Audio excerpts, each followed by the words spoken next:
Hello મિત્રો, જો આ છે બટેટા જે બાફી લીધા છે અને હવે તે ફોલવાની પ્રોસેસ ચાલુ છે. આ ફોલાઈ રહ્યા છે.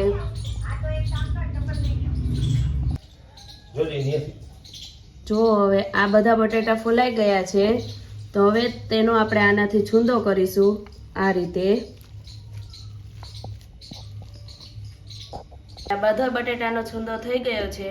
તેમાં હવે આપણે આ ગ્રેવી બનાવેલી છે એ તેમાં એડ કરીશું અને પછી તેને સારી રીતે હલાવશું.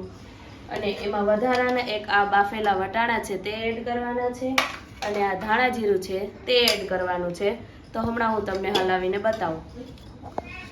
જો હવે આમાં બધું મિક્સ કરી દીધું છે અને આને સરખી રીતે હલાવી પછી આપણો મસાલો તૈયાર થશે.